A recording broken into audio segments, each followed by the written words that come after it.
Comme vous le savez sûrement, Prodige a été en partie conçue pour être facilement réparable, mais également évolutive, afin de la garder tout au long de sa vie. L'idée de cette vidéo, c'est de vous montrer à quel point il est simple de pouvoir réparer ou faire évoluer Prodige en interchangeant la platine électronique. Pour ça, rien de plus simple, il faut vous munir d'un tournevis avec un embout Torx 10. Donc c'est un embout qu'on trouve assez communément dans les boîtes de bricolage qu'on peut avoir à la maison. Mais si jamais vous n'en avez pas, n'hésitez surtout pas à nous en demander un, on pourra vous le fournir.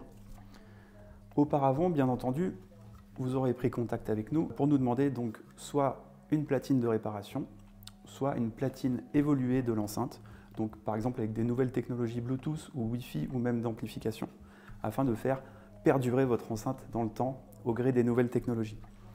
Donc un tournevis Torx 10 et une platine électronique. Évidemment, vous aurez également besoin de votre enceinte. L'idéal, ce serait de pouvoir poser l'enceinte sur un support qui soit pas trop agressif, pas trop dur. Donc par exemple, là j'utilise de la mousse. Ensuite, bien entendu, tout va se passer à l'arrière de l'enceinte.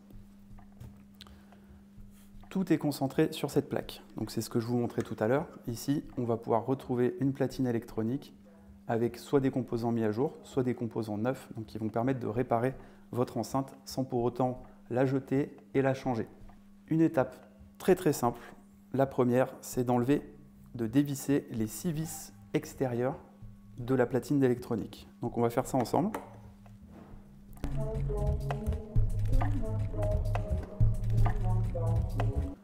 Jusque-là, c'est quand même plutôt simple. On a enlevé 6 vis, ça a dû nous prendre à peu près 20 secondes. L'étape suivante n'est pas forcément plus compliquée, même si elle peut faire peur. Ça va être donc de mettre ses doigts dans l'évent pour pouvoir saisir la platine, vous voyez, et la sortir. Tout simplement. Ici, on va retrouver 4 connecteurs. Donc le principal, le grand qui est en haut, c'est un connecteur qui va servir à l'utilisation des boutons. Donc celui-là, on va pouvoir le débrancher.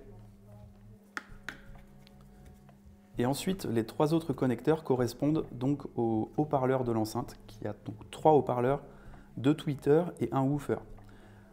Le gros que vous voyez sur la droite, c'est donc le woofer. On va pouvoir, en pinçant, le débrancher.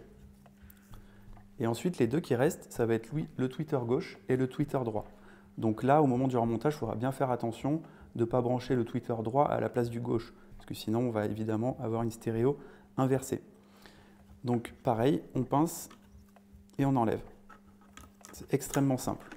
Je me retrouve maintenant avec une platine électronique soit défectueuse, soit une platine électronique qui aurait des composants vieillissants, donc que je vais remplacer.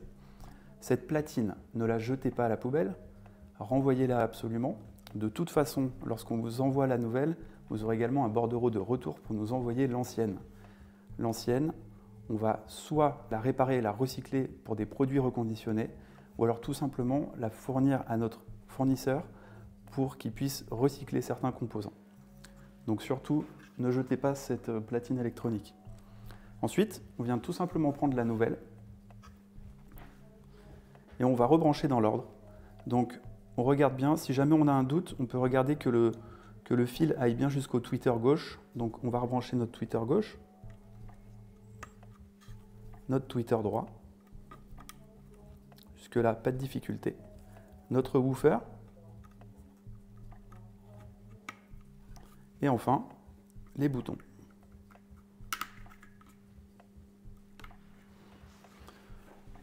Une opération qui n'est pas si difficile. Ensuite, on va replacer tout ça habilement dans l'enceinte. Et on va tout simplement remettre nos 6 vis.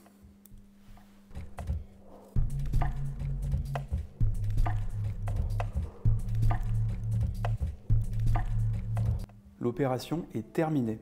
Je peux ranger mon tournevis, renvoyer mon ancienne platine électronique et je peux donc maintenant profiter de mon enceinte Prodige, réparer ou alors évoluer avec un gap dans le temps.